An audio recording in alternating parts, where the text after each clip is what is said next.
Feliz noche, feliz tarde para todos, porque con este cambio de horario ya estamos todavía de tarde.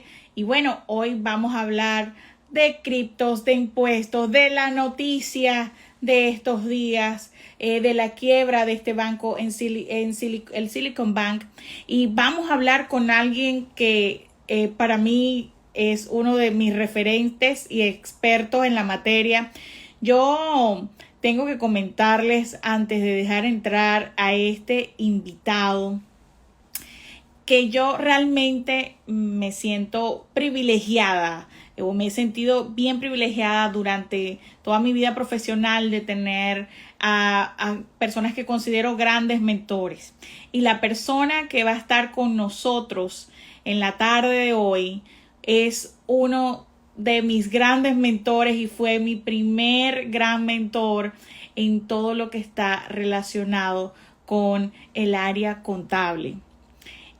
Para mí, la persona que va a entrar en el live ahora, yo lo considero un visionario porque yo me senté con él en un salón de clases a ver clases con él alrededor del año 2013, y llegó el año 2018 y todavía ocurrían las cosas que él decía que iban a pasar. Él tiene una visión a futuro bien interesante, y el día que llegó la pandemia, cuando todos estábamos adaptándonos a lo que estaba pasando, ya esta persona estaba súper preparada, súper digitalizada. Él va a un paso más adelante y es para mí un total placer y orgullo tenerlo esta noche como invitado. Él es Abraham Fulton, CPA, experto en estrategias offshore, también en sistemas de la información, en criptos, etcétera. Así que vamos a aprovechar la oportunidad de poder hablar con él esta noche. Feliz noche, ¿cómo está? O feliz tarde, ¿cómo está? Muy bien, muchas gracias, Carmita. Siempre es un honor hablar con usted y saber que usted se ha desarrollado tanto. La felicito por esa marca. Es lo menos que yo podía esperar de usted. Es lo menos. Ay, agradecida de la oportunidad de conversar esta noche, y vamos a tratar temas que son súper importantes para todos. Y bueno, yo creo que todo el mundo quiere saber qué es lo que está pasando con la quiebra de estos bancos, por qué llegamos hasta allí. Esto significa que es el inicio vamos a decir, de la gran catástrofe, o sencillamente es una situación que es, vamos a decir, que aislada, que está pasando, pero que eso no significa que va a venir una reacción en cadena. ¿Qué piensa usted de esta situación actual con este banco de Miren, Silicon Bank? en realidad tenemos que siempre recordar la historia. Esto que está viviendo Estados Unidos se vivió en la época, en los 80, en los tiempos del que era presidente de la Reserva Federal, Paul Volcker, donde las tasas de interés aumentaron hasta el 20%. Hay un libro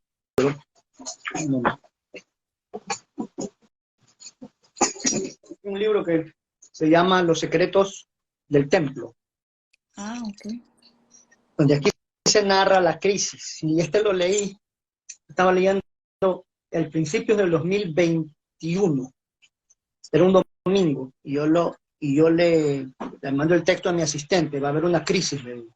Va a empezar muy pronto, le digo. Tenemos que estar preparados.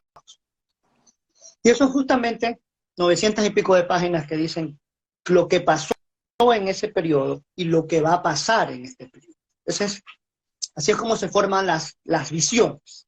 Se estudian los ciclos económicos, los ciclos de negocios, y esto se repite. Entonces se van repitiendo. Entonces, en ese tiempo hubo una inflación muy alta, 16%, perdón, 14%. La tasa de interés subió al 20%. Ahora hay una inflación del 8%, y la tasa no ha subido al nivel que debe subir para poder combatir la inflación. Entonces, conforme la tasa de interés siga incrementándose, esta crisis, que en general la crisis en general en la economía, no es solamente la banca, va a seguir manifestándose conforme suban las tasas de interés. ¿Por qué? Los bancos en Estados Unidos, particularmente este banco, tenía la política de prestar de este banco era a todas las compañías que se iniciaban, a los que se llaman las startups, a las compañías que iniciaban, solo se iniciaban. Los otros bancos, por riesgo, no tocaban esos clientes. Entonces, la cartera de este banco era bastante riesgosa. Todos sabemos que si se le presta a una persona que no tiene historial de crédito, que está iniciando, es el 10 veces más riesgo que una persona que ya está en marcha. Entonces, cuando este banco empezó a fondearse, recogía los depósitos de todas las compañías tecnológicas que estaban en San Francisco, así es como se fondeaba ese banco. O sea, le depositaban y le depositaban. Como había tasas de interés bajas, el banco tenía que invertir por un portafolio riesgoso de préstamos para poder tener un diferencial y ganar dinero. Mientras las tasas de interés estuvieron bajas, no tenía que pagar intereses en los depósitos, el banco se podía fondear tranquilo, normal, y podía invertir los excedentes tanto en una cartera como en bonos del Estado, pero con un interés bien bajo. Cuando el banco empieza la crisis, cuando las tasas de interés empiezan a subir y estas compañías, startups, no pueden responder pagando los préstamos, entonces el portafolio del banco se le empieza a deteriorar. Pero, ¿cuál es el antecedente de esto? El antecedente es el incremento de las tasas de interés, que beneficia a los bancos porque ahora van a cobrar más intereses, pero perjudica a aquellos clientes del banco que tienen préstamos y que ahora tienen un costo financiero mucho más alto. Entonces, al banco le conviene si tiene una buena cartera de crédito, una cartera de crédito sana, pero si la cartera de crédito está deteriorada y los clientes no tienen cash flow, no tienen dinero para poder pagarle, la cartera se le va a deteriorar. Cuando eso ocurre, cuando se deteriora la cartera, los depositantes van a exigir sus depósitos. Es correcto. ¿Qué es lo que ocurrió con este banco? El banco los clientes empezaron a sacar sus depósitos y el banco tuvo que liquidar parte del portafolio de bonos que tenía. El problema es que cuando uno liquida en lo que se llama un fire sale, en una venta de último, los precios de lo que vende empiezan a bajar. Entonces, cuando liquido yo mi portafolio de bonos para poder pagar a los depositantes, yo lo liquido a menor precio del que lo compré. Y ahí se me forma una brecha. Una brecha entre lo que yo compré y lo que yo vendí. Es el mismo fenómeno cuando ocurrió la crisis del real estate. Yo tenía una casa que había comprado a 200,000, pero tenía que venderla a 150, entonces se me creaba un hueco. Entonces yo me quedaba con ese hueco con el banco. Entonces, asimismo, ese banco, cuando vendía, se quedaba con ese hueco. Compraba bonos a 100 y los vendía a 80, los vendía a 70. Se quedaba con ese hueco. Y ese hueco es el capital que le faltaba al banco, que eran los 400 y algo billones de dólares que tenía. ¿Esto lo podemos ver en réplica, o piensa usted que esto lo podemos ver en réplica en bancos que tengan, por ejemplo, la misma característica, que hagan préstamos a clientes más riesgosos? Así es, exactamente. Y es una tendencia que de repente no vamos a encontrar en los bancos tradicionales. No, los bancos tradicionales no. Porque los bancos tradicionales tienen un colchón. Después de la última crisis, los bancos tradicionales, el JP Morgan, el Bank of America, todos estos bancos tienen un colchón de liquidez que la crearon precisamente para evitar este tipo de situaciones. Segundo, afinaron su cartera de crédito. Fueron o bien vendiendo la cartera de crédito o la fueron dando de baja y la fueron echando a pérdidas. Entonces, ellos están prevenidos, pero los bancos más pequeños o los bancos los community banks que prestan a estos negocios, que viven el día al día del cash flow, ellos iban a tener un problema. y nuevamente los bancos que tengan el mismo modelo del Valley Bank, ellos van a ver que los pagos de los préstamos que deberían recibir van a retrasarse. O sea, cuando esa información salga al público, el público va a empezar a retirar sus depósitos.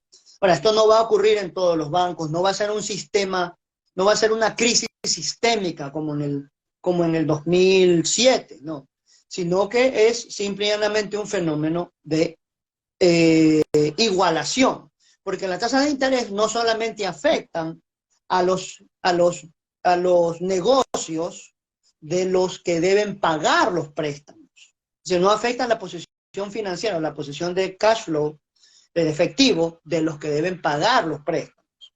También afecta al mercado en general, al mercado financiero, al mercado de valores, porque mientras más altas las tasas de interés, los activos que se representan en el mercado de valores empiezan a disminuir, por un lado. Y por otro, en el caso del mercado de real estate, mientras más altas sean las tasas de interés, los precios empiezan a disminuir. Ya lo estamos viendo, los precios están empezando a disminuir.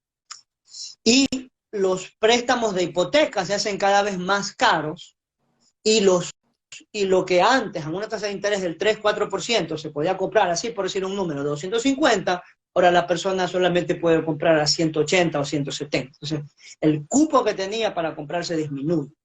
Todos estos elementos se están presentando conforme se incrementa la tasa de interés, este deterioro de los activos, deterioro como el caso del Silicon Valley, se le deterioraron los activos del banco. ¿Qué son los activos? La cartera de créditos y la cartera de inversiones. Se le deterioró, suben las tasas de interés, se deterioran la cartera de préstamos y la cartera el portafolio de inversiones de la banca. Entonces, es un fenómeno de corrección. Al mismo tiempo, suben las tasas de interés, se deterioran o se igualan o se corrigen los precios en el mercado de real estate. Entonces, mientras suben las tasas de interés, hay ciertos elementos que empiezan a disminuir. A diferencia de temporadas pasadas, esta corrección, ¿usted opina que en vez de generalizada va a ser una corrección, vamos a decir, por sectores o por bancos en específico? ¿O vamos a estar de cierta manera sintiendo esa corrección en otros aspectos más allá de lo que hemos hablado, que estamos hablando de bancos más pequeños, bancos comunitarios, bancos que trabajan con clientes a mayor nivel de riesgo? Así es. En realidad va a ser para los clientes para todos los sectores de riesgo, que esos son los primeros que se afectan. Eso es lo primero. Si la inflación, mire, las tasas de interés no han subido al 10%. No tenemos esas tasas de interés. Pero ya la crisis se está viendo. Si la inflación no se logra controlar y tenemos que subir tasas de interés hasta el 15%, en general, todo se va a afectar. Todos dirán, no es posible tasas del 15%. En el 80 ya hubo tasas de interés del 20%. No es que no han existido, hay una referencia histórica, solamente hay que leerla. Y lo que pasó en el tiempo del presidente Nixon.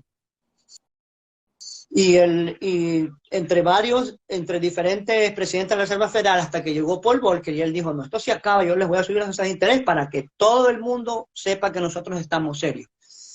Ojalá no llegue un tipo así, porque Janet Yellen, que es la secretaria del Tesoro, piensa que eso no va a ocurrir. Entonces, ojalá no lleguemos a esa situación, porque la inflación sigue subiendo, la gente sigue comprando, no se ve que se detiene. No hay. La gente sigue comprando, la gente sigue consumiendo, no hay crisis, yo no veo la crisis no se ve. Pero cuando yo veo el banco, que hay lo primero que sufre aquí es quien se ha arriesgado, ha sacrificado el capital o el dinero de los depositantes para fondear a cierto tipo de negocios que son de mucho riesgo, que los otros bancos no tocan. Esos son los primeros que se afectan.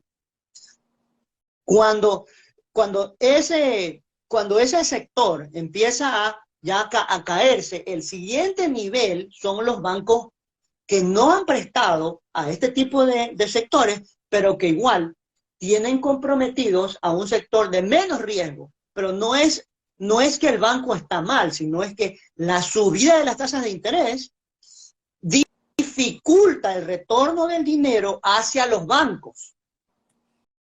Porque las empresas que se fondean con líneas de crédito, tienen unos costos de intereses más altos, tienen que sacrificar más de sus ingresos para poder pagar, pero estos ingresos empiezan a disminuir porque todo el mundo empieza entonces a decir, ahora estamos en una crisis, hay que disminuir, hay que apretarse. Ese es el problema.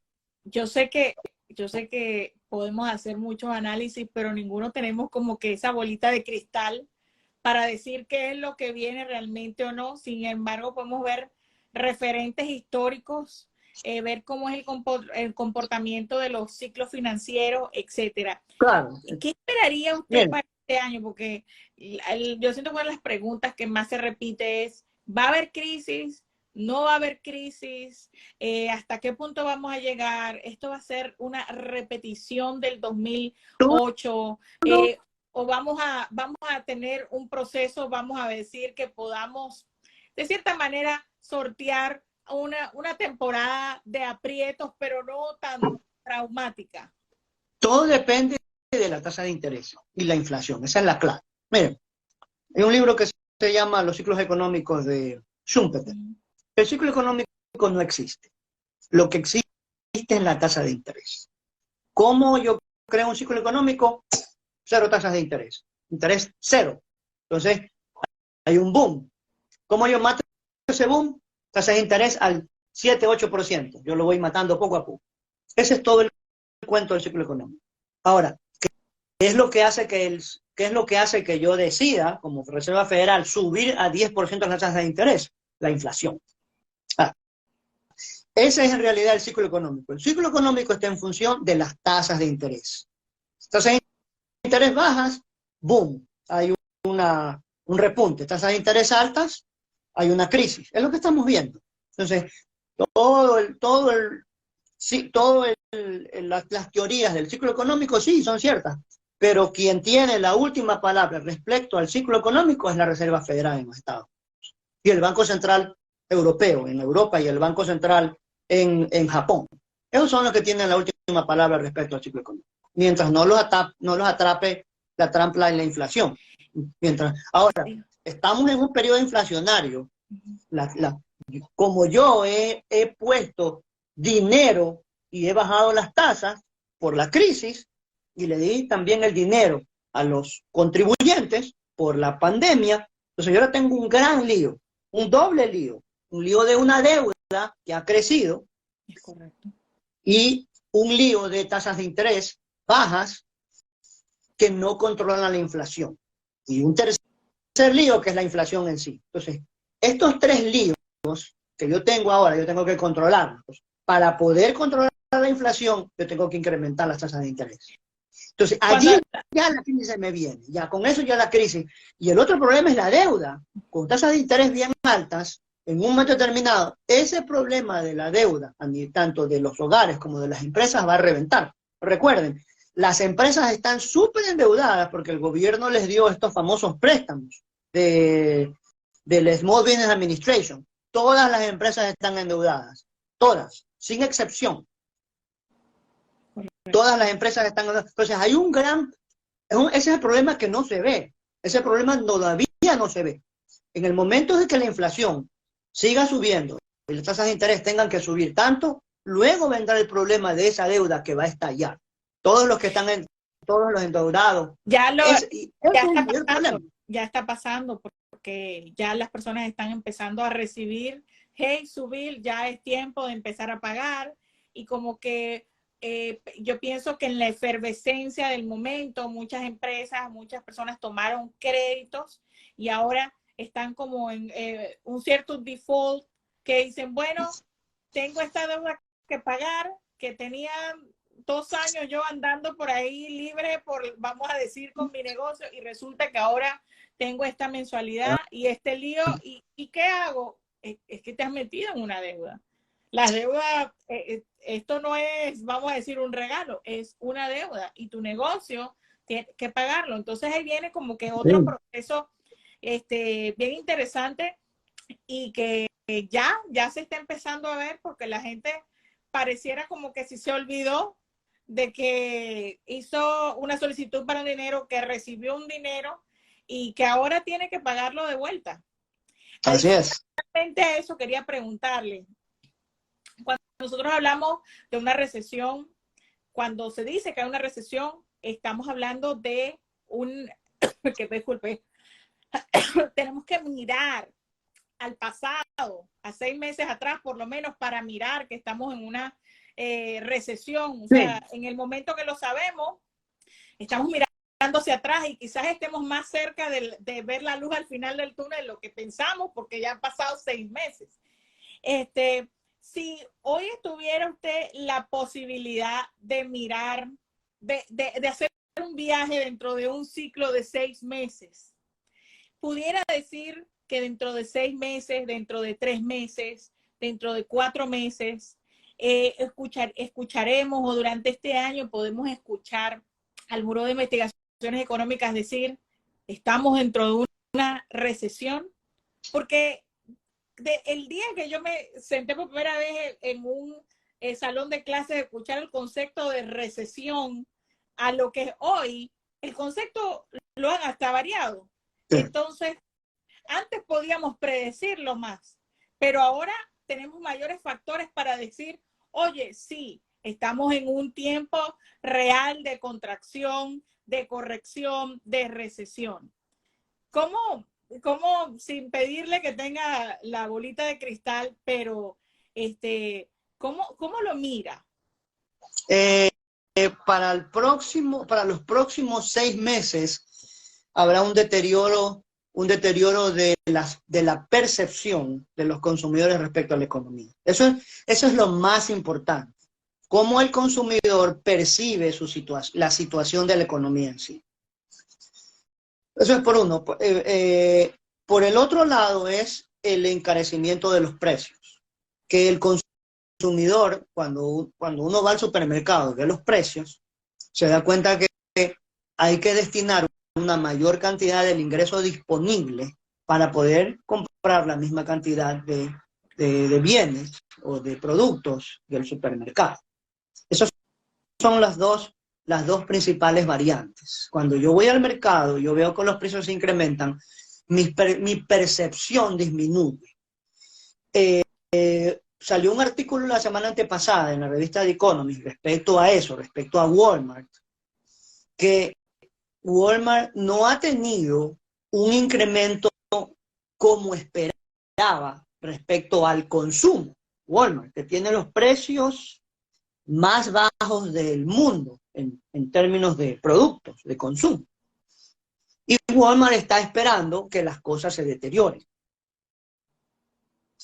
Muchos de los productos que compró para aprovisionarse durante la pandemia han tenido que ser rematados y no se realizan, es decir, no se venden. Entonces, si yo tomo esos dos elementos, yo tomo la percepción del consumidor respecto a su posición de compra, por un lado, es decir, el consumidor, yo que consumo, por un lado, y por otro, el que vende, que tiene un inventario probablemente uno de los más grandes del mundo en términos de productos, me dice lo mismo, no solamente lo dice, lo muestra en Wall Street, cada quarter, el CEO de las compañías deben dar un reporte, una llamada. Entonces, en este último quarter, que fue en marzo, que fue en diciembre, se reportó estas anomalías. Entonces, Walmart está consciente, y no estoy hablando de mis percepciones, estoy hablando del otro lado, el que me vende, él está consciente que yo estoy ajustando mis percepciones. Y por lo tanto, ellos también van a empezar a ajustarlas. O sea, aquí tenemos que ya hay un equilibrio entre el consumidor y el productor. En este caso, el que vende, el vendedor y el comprador. Ya ambos saben, ambos están conscientes que las cosas van a deteriorarse. Entonces, en los próximos meses, ese balance que yo estoy percibiendo se va a hacer más notorio. Walmart y las demás cadenas de ventas de supermercados no van a poder cumplir sus objetivos de venta porque el consumidor va a empezar a ajustarse. Por las cosas que hemos hablado antes, por la inflación y porque esta inflación sacrifica una mayor cantidad de dinero disponible, cantidad de ingresos disponible para la compra de los productos. Es decir, yo lo estoy viendo de los dos lados, ya no es lo que yo pienso que va a pasar, ¿verdad? Ya tengo una prueba estadística de que las cosas se están deteriorando a nivel del vendedor, el que le compra a los productores, que él ya lo está sintiendo y el CEO salió ya a decir esto. Porque yo creo que hemos ya pasado como que esa primera etapa, que es ese cerco que hace el consumidor, que está relacionado con esa percepción, esa sensación de calle, que está ya permeando ya al vendedor, al productor, al emprendedor, al negocio, etcétera. Ya nosotros pasamos ese primer nivel, primer cerco que está relacionado con esa percepción de que, bueno, fui al supermercado y antes me gastaba $100 y resulta que ahora me estoy gastando 120. Así es. Entonces, hemos pasado ya a este otro cerco en donde, ¿cuáles son las medidas que el empresario pequeño, que el emprendedor puede tomar en estos momentos para, de cierta manera, protegerse ante una posible crisis o una posible depresión o una posible recesión? Todo depende de lo que hemos hablado, de cómo terminen fluctuando las tasas de interés, etcétera. ¿Cómo podemos decirle a esa persona que tiene su pequeño negocio hoy que se proteja o que establezca, vamos a decir, ese colchón financiero? Ok. Si la persona tiene un buen historial de crédito, lo primero que yo sugeriría es que vaya al banco y abra una línea de crédito y no la use. La tenga allí. Ojo que va a ser más caro, porque esas líneas de crédito son a la tasa de interés que sube. Real. Entonces es real, thank you. Entonces, lo primero sería eso, que tenga un colchón de liquidez y que no lo use. Que lo tenga ahí disponible, que le va a costar, dependiendo del monto de la línea, le puede costar algo mensual, pero que eso sea el último recurso respecto a los gastos del día a día del negocio. Siempre y cuando, estoy leyendo una vez, hace años, un artículo del Economist, ¿cómo yo sé si debo prestar dinero? ¿Sí? Esa es la pregunta de todo negocio. ¿Cómo yo sé si debo prestar dinero? Es bien sencillo. ¿Por qué el banco le presta a AT&T, a la compañía de teléfonos? Porque AT&T tiene un flujo de caja sostenido de dinero. Todos los meses tenemos que pagar la internet. O sea, eso le permite tener un flujo de caja sostenido que hace que el banco vea con buenos ojos a ese cliente, lo califique y le preste.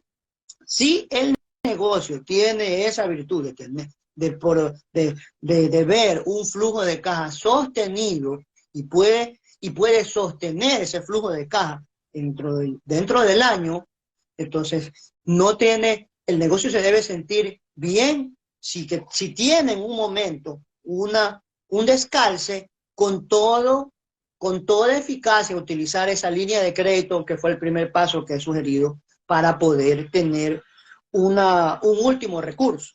Si el negocio no tiene estas características, que sus flujos son muy disparejos durante el año, entonces allí implica hacer una planificación financiera, que usted es una de las expertas y los puede ayudar. Entonces, Gracias. ahí, ya hay esa parte de planificación financiera. Pero eso es lo primero. Lo primero es tener un colchón de liquidez. Por allí empieza.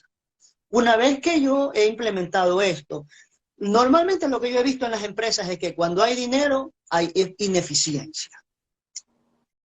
Esa es la realidad. Cuando hay dinero, hay ineficiencia en las pequeñas empresas y en las grandes también. En las pequeñas empresas hay ineficiencia. ¿Qué se Cuando el refiere? dinero, Vamos a explicar qué se refiere que cuando hay dinero hay ineficiencia. ¿A qué se refiere? No estoy... un ejemplo, cuando entra el dinero, no se hace prioridad o no se esquematiza eh, todas la operación de la empresa y el destino del dinero. Es normal aprobar horas extras, es normal contratar temporales, es normal dar eh, concesiones, es normal dar aumentos cuando hay dinero. Todo esto pasa. Cuando no hay dinero, se empieza a disminuir, cortar las horas, despedir a los temporales, disminuir las concesiones y congelar todo tipo de aumentos, bonos, vacaciones, etc. Entonces, cuando cuando vemos esta crisis, hay que anticiparse, no hay que esperar, pensar, bueno, tengo una línea de crédito. No hay línea de crédito. Lo que hay es el dinero que uno tiene. Entonces, hay que pensar que el dinero que uno tiene, ¿qué haría yo si mañana tengo 0 de entradas en el resto del año? Así es como se debe pensar. Es ¿Qué decir, que en este momento, sería? cuando hablamos de que vamos a decir que no haya dinero flotante, es que tanto en este momento, a nivel yo pienso que de empresa y también personal, más que todo tenemos que saber a dónde va cada centavo. Exacto. Tener el... Tanto a nivel de la empresa como a nivel... Y ese es el problema. Usted que ha visto a nivel personal, ¿cuántos tienen un presupuesto, por ejemplo? Okay. ¿Cuántos saben? Es la clave, ¿Cuántos saben? ¿Cuántos saben? Ok, yo le tomo una lección. A ver, dígame, señor Sánchez, ¿cuánto usted gasta en Amazon todos los meses? Es decir, yo no sé, bueno, yo sí sé, pero otra persona no sabe cuánto gasta en ese rubro, porque no tiene la disciplina. Y eso es súper, súper, súper importante, porque si yo no sé dónde va mi dinero, yo soy un mentecato. Es así de sencillo. Si yo no sé dónde va mi dinero, que me gasto tanto tiempo en crearlo, no sé dónde va, yo soy un mentecato, pues. Yo no merezco ese dinero. Porque si lo mereciera, yo al menos tuviese la virtud de escribir, ¿sabes? ¿En qué me lo gasto? Y de hacer una libretita, no necesito ninguna bobera de app ni nada de eso. En una libretita. Me fui al Publix tanto, así, al final hago una suma ya, si no me gustan los apps. Aunque hay apps bueno también. Yo tengo uno que es bien sencillito, que no tiene nada, solamente anote y yo sé lo que yo gasto en cada rubro. Entonces, si eso es a nivel personal, imagínense a nivel de la empresa que no llevan contabilidad. Ese es el problema. No llevan contabilidad, solo hacen el dinero de las empresas pequeñas, el dinero que hay en el banco. Así es como se trabaja. No tienen el nivel de gastos y de ingresos en el mes o en el año. No lo tienen. Y esperan al final del año para que el contador les haga. Nosotros se los hacemos con mucho gusto, les cobramos. Pero no hay ese poder para decidir, pues no. Sí. Tampoco tienes el control. Exacto, no controlo, ¿dónde me va mi dinero? Ese es el problema, ese es el gran problema de todos, de gringos, latinos, chinos, bueno, asiáticos, hindúes, todos tienen ese problema. No hay diferencia. Solo aquel que tiene tanto un QuickBooks en su negocio como un Quicken personal es la diferencia. Pero aquí hay un problema, es decir, si yo no llevo control de mi dinero, yo lo estoy despreciando. Esa es la verdad. Porque la gente controla a sus hijos porque los quiere. La gente, la mujer controla al marido. ¿Por qué? Pues, digamos que porque los quiere, porque no quiere que se vaya. Sí. Es el deber ser. Sí. Entonces, pero para el dinero no lo controla nadie, pues entonces, yo no quiero el dinero, pues. Sí, Si yo no lo controlo, yo no lo quiero, pues no quiero. El dinero viene y se va así, pero ¿cómo? ¿Qué he hecho el dinero yo? Eso es lo más importante. Y eso normalmente se hace cuando viene la crisis. No, es al revés. Cuando está en la abundancia, cuando lleva a controlar. No hay que, ahí, para la crisis. Y mira, eso es lo que yo decía, Carmita, que ahí, cuando hay dinero, hay descontrol, hay desperdicio. A eso me refiero. vamos a aprovechar porque la conversación ha estado muy buena, pero yo no me quiero ir sin hacerle unas preguntas más y hablar de otros temas. Estamos en plena temporada de impuestos. Y yo conversaba al principio, y no sé si escuché esa parte, de que la primera persona o mi primer mentor en el área contable fue usted, que agradezco siempre la oportunidad que me dio de estar en proyectos de auditoría en su oficina. Oh, Y eso me abrió mi sí. mundo de posibilidades y un campo completamente diferente. Y cuando hay una auditoría, uno tiene que bajar la cabeza y hacerle una llamada a este señor que ustedes están viendo en este live, Abraham Fulton Sánchez. Es increíble la manera que él conduce sus auditorías y yo quería preguntarle cuáles son esos tips, esas herramientas para yo no ser auditado, porque es terrible. Pasas primero por una situación bien complicada, meterte con líos con el fisco no es cosa sencilla, pero también es un proceso bien estresante. Hay que estar muy preparado y tratar de uno prevenir, no ser auditado, aunque yo pensaría que todos de cierta manera podemos ser sujetos de ello. ¿O cuáles son esos tips Okay. que yo debo utilizar? Bueno, el IRS acumula data, el Departamento de Rentas Internas acumula data desde que fue creado. Entonces, ellos tienen unos porcentajes estadísticos. Y estos porcentajes estadísticos, cuando es por una empresa, van por industrias. Y cuando es por la persona, van de acuerdo al nivel de ingresos. Entonces, si yo tengo una empresa y los gastos que yo pongo van fuera de esa estadística, de ese rango que tiene el IRS para el 2022, a mí me van a enviar una carta. Automáticamente me dan una carta, por favor justifique tales ingresos.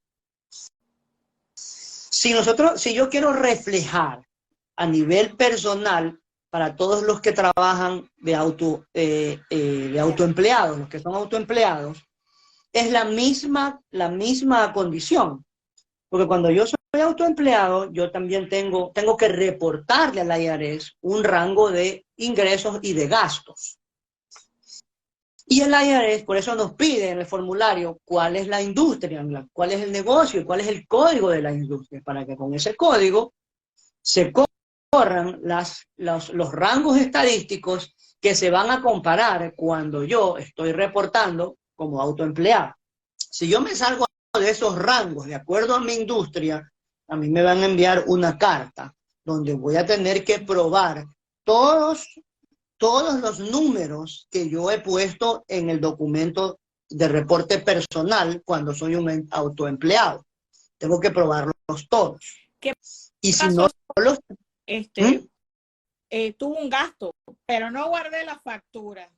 Es que ahí viene, es que es lo que estábamos hablando. No hay control, no tengo contabilidad y dejo al contador que invente un número o lo invento yo. Pero no se olviden que el responsable, el único responsable de todos los inventos, no importa quién los haya inventado, los inventos de números que ustedes hacen en los reportes son ustedes. El que firma es el único responsable.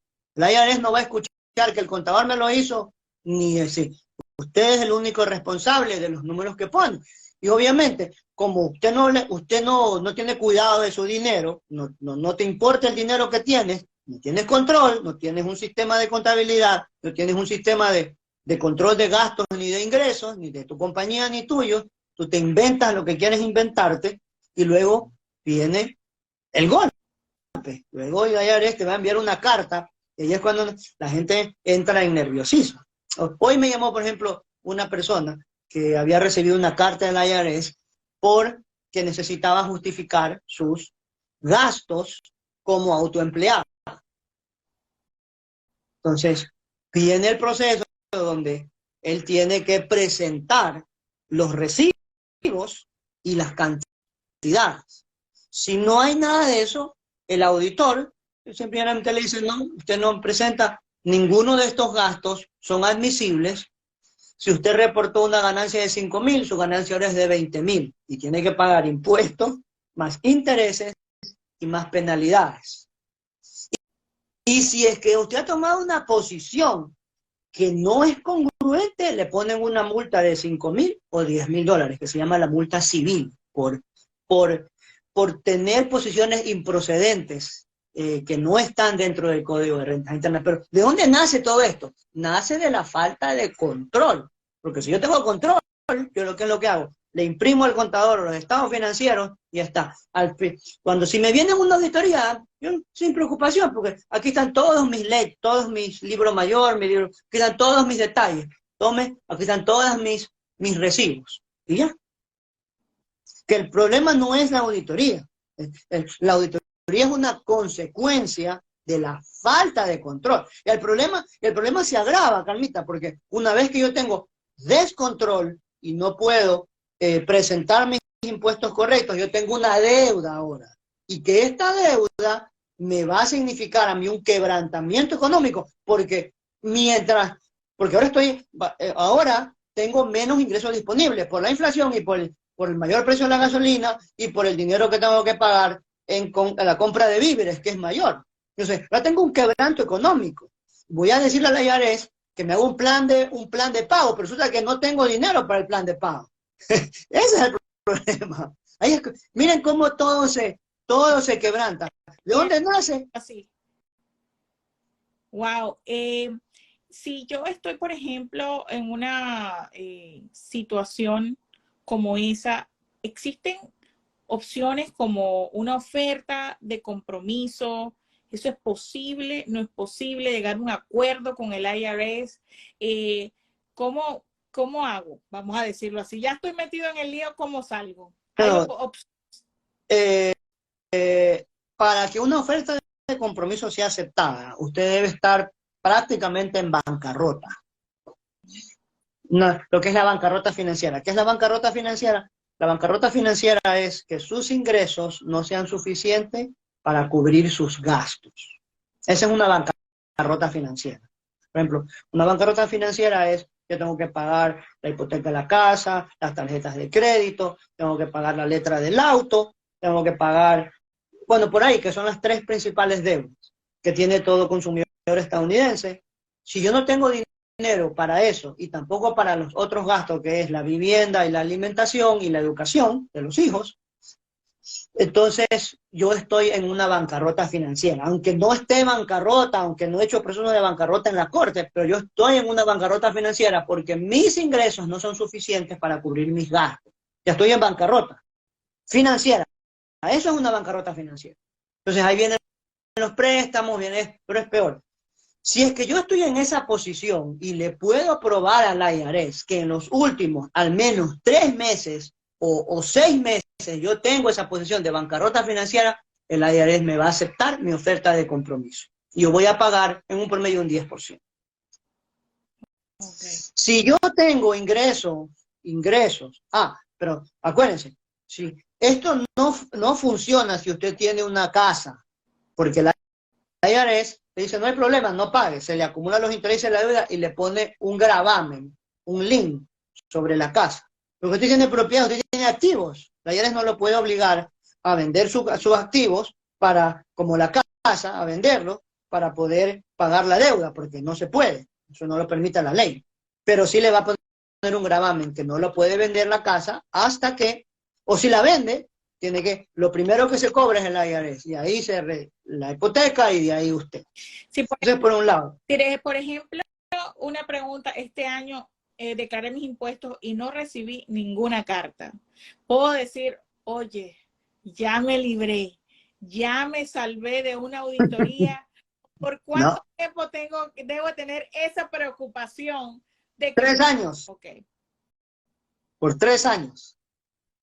de que pueda ser, o sea, por 3 años debería por lo menos mantener todos mis Así, récords, toda la información, todos sí, los gastos, sobre todo si soy autoempleado, si estamos hablando del área personal, y bueno, si es así es. negocio, tiene que ser un récord de todo lo que hemos gastado también. Y no es, claro, no es suficiente los estados bancarios, debe tener recibos. Una vez tuve un cliente que él vino con ese problema, la auditora de la IRS era una rusa, y la auditora muy buena gente, pero ella muy buena gente, pero muy estricta. No, no hay recibos, no hay deducción. Ese es el lema. No hay recibos, no hay deducción. Así usted tenga el detalle de los estados bancarios, las tarjetas de crédito, no. Sin recibos, no hay deducción. Ese es el lema de ellos. ¿Qué pasa con el estado de la Florida? De repente, esta es una pregunta que mucha gente abre compañías en este estado y se va. Y de repente no cumple con el fisco. Y de repente quiere abrir otra compañía o quiere restablecer esa compañía y no pagó. ¿Cuáles son las consecuencias para esas personas que no cumplieron con ese deber fiscal, ya sea corporativo o hasta personal? Porque me he encontrado con casos de gente que de repente me dice, es que tengo 3 años que no pago impuestos. Eso, ¿qué pasa con esos casos críticos? Cuando una compañía no ejecuta o no paga sus obligaciones al fisco, la obligación recae sobre el dueño. Entonces, el IRS tiene varios recursos. Como allí no hay casas que se les puede poner un link, la IRS tiene el recurso de secuestrar los depósitos de las cuentas bancarias. Allí no hay que debe esperar una orden de la corte, no. El IRS tiene prueba, primero ejecuta el secuestro de los depósitos y luego se va a la corte. Así es. Entonces, el primer recurso que tiene el IRS es el secuestrar los depósitos de las cuentas, de la empresa y personales o ambas. Perdón, de la empresa y personales. Ese es el primer recurso. El segundo recurso que tiene el IRS es, le puede poner un gravamen sobre el sueldo y obligar a su empleador que le entregue hasta el 10% del salario mensual. Ese es el segundo recurso que tiene. El tercer recurso que tiene el IRS es todo lo que tiene que ver con las cuentas de inversión. Si el IRS, no es que el IRS llega a saber, el IRS sabe las cuentas que tenemos y la persona no ha hecho sus pagos en las deudas, el IRS va a obligar a esa persona a que se liquiden esas cuentas, se paguen lo que se debe y luego la persona se quede con la diferencia. Y el problema aquí es cómo se resuelve esto, porque si la persona tiene activos, el IRS no va a aceptar ninguna oferta de compromiso. Por eso, cuando hay en la televisión, o hay en la radio, o hay en los websites que dicen, no, hacemos que el IRS te perdone, eso es mentira. El IRS no perdona deuda a nadie, a menos que la persona esté quebrada. Si que tenga una quiebra financiera, a menos que esté en una bancarrota financiera, que no tenga ni casa, que tenga un auto, sí, que tenga un auto, que viva en una casa alquilada, que tenga hasta child support, que pago a los niños cuando están divorciados. Todos estos gastos entran. Pero si la persona tiene propiedades, no le crean, no se puede. Así que todo eso es mentira para que ustedes pierdan su dinero. He escuchado casos que digan, no importa, pero apliquemos. Van a perder su dinero. Así que no gasten su dinero y no crean en cosas que la gente le dice. La única forma que ustedes pueden resolver problemas con el IRS. Cuando tienen activos y tienen ingresos es un pago programado. Ustedes hacen un acuerdo con el IRS y pagan una cuota mensual. Así. Perfecto. Oiga, se nos ha ido el tiempo así súper, súper rápido, Okay, porque no hay problema. ha estado súper interesante. Esto o sea, nos hemos pasado del tiempo estimado y todo, pero quería hacerle una última pregunta. Estamos pagando impuestos, pero estamos en un momento donde muchas personas están accediendo a cuentas o están comprando criptos, tienen apps donde hacen inversiones, etcétera. ¿Cómo podemos mirar esto a nivel fiscal? Porque aparentemente se nos olvida que también tenemos que declarar nuestras criptomonedas. Claro, claro. Solamente para que tengan una idea, los crypto exchanges reportan a la IRS ahora. Todos, excepto los DeFi, esos no reportan a la IRS, pero el resto, Coinbase y todos los demás, eso sí reportan a la IRS. Entonces, si usted está comprando en los exchanges tradicionales y hay trading, hay transacciones de compra y de venta, asegúrese que bajar las transacciones, ponerlas en el programa de impuestos para que se le genere la forma y esa forma entregársela al contador para que le haga sus impuestos. O en su defecto usted mismo la sube a TurboTax o a cualquier otro website que utilice para poder realizar su declaración, porque para el IRS las criptomonedas no es dinero, se tratan como que fueran una casa o un carro, que yo lo vendo, me gano un dinero, es una ganancia de capital, porque es un bien de capital, y tengo que pagar mis impuestos respecto a ello. Entonces, estén seguros de que si ustedes tengan la seguridad de que si no reportan, el IRS les va a enviar una carta diciendo que tenemos transacciones reportadas de cripto, pero no hay el matching con el reporte, no hay la compaginación con el reporte que ustedes han entregado a la IRS. Entonces es súper importante esto que ustedes hagan. Y lo otro es que si ustedes van a invertir, usted hablaba de las cuentas de inversión, si ustedes invierten, que inviertan en algo que conozcan. Una vez leía un artículo, no, un libro leía, era sobre, en una escuela se hizo un experimento. A unos niños se les dio dinero para que inviertan. Entonces, ¿en qué invertían esos niños? Invertían en las marcas que había en la casa y que ellos consumían. Las marcas de cereal, las marcas de comida, las marcas de juguetes, las marcas de ropa. Esos son, y el portafolio de ellos era un portafolio mínimo, pero era un portafolio que creció. Entonces, si ustedes van a invertir en el mercado de valores, inviertan en las marcas que ustedes ven, porque esas son las marcas que ustedes consumen. Y si van a invertir en criptomonedas, deben saber que eso va a seguir bajando, porque como hablábamos al principio, son activos que se dispararon cuando había bajas tasas de interés, ahora hay el efecto, suben las tasas de interés y ese activo va a irse corrigiendo. Entonces, ¿cuándo llegará el fondo? El fondo llegará cuando estemos en una gran crisis, allí hay que comprar porque el juego se va a disparar. Ok, bueno, hay que esperar, hay que frotarse las manos para que ese momento también llegue pronto para que estos tiempos no se extiendan tanto. Y bueno, la pregunta más importante, ¿dónde puedo obtener yo la asesoría de Abraham Fulton? ¿Dónde puedo hacer mis impuestos personales, mis impuestos corporativos? Ya estamos entrando a las horas y a las fechas límites en el área corporativa, pero también tenemos un mesecito más para los impuestos personales. ¿Dónde lo consigo para que nos apoye con nuestros impuestos y hacerlo como debe de ser, evitar esta auditoría? Sí, muchas gracias. En nuestro website es fascpaconsultants.com. El FASCPA Consultants, con ese al final.com. Allí está la información.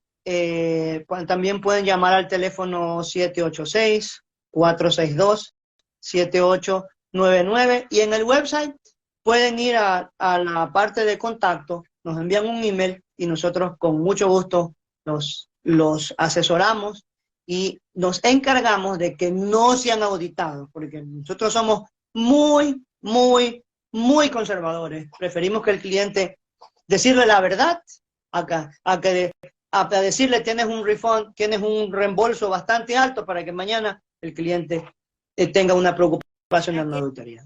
No, preferimos ser 786-462-7899, si lo tomé bien. Bueno, 786-462-7899. Este es el número donde usted debe llamar si tiene dudas acerca de su declaración de impuestos, si quiere hacer su declaración de impuestos. Y yo creo que es un número para ponerlo en tus emergency contacts, porque cuando llegue esa carta del IRS, porque hay una posible auditoría, porque hay algo no está macheando, como dicen por aquí, correctamente en tu impuesto, hay que salir corriendo y tener este número 786-462-7899 y llamar a Abraham Fulton Sánchez, que él es especialista en resolver todos estos líos de auditorías. Así que bueno, la invitación es a que se eduquen, pero también a que estén de la mano con un profesional que lo acompañe de verdad, que cuide realmente de sus intereses. Así que ojalá que esta conversación se repita, como yo lo dije al principio, que íbamos a hablar con una persona de gran talento, pero de una gran visión y que había que ver qué pensaba y qué veía para los próximos tiempos a nivel económico y financiero. Y aquí estuvimos sacándole toda la información y el jugo a Abraham Fulton Sánchez acerca de la situación económica, financiera, cómo evitar ser auditados, hablamos de criptomonedas, hablamos de deudas del IRS, aquí tenemos pero que de todo. Así que si usted llegó tarde a este live o lo está viendo en diferido, aprovéchelo y véalo y escúchelo cuantas veces sea necesario, porque esta es información para la vida y que todos deberíamos conocer y saber. Una vez más, 786-462-7899, el teléfono de las oficinas de Abraham Fulton para hacer su declaración de impuestos y buscarlo en el momento de cualquier auditoría o dudas con el IRS. Agradecida. a usted, Carmita. Muchas Feliz gracias. noche. Espero que esta no sea la primera vez, sino que vengan muchas para poder tener conversaciones tan buenas como esta. Feliz noche para Mucho todos. gusto, con mucho gusto. Gracias, Carmita. Gracias, feliz noche.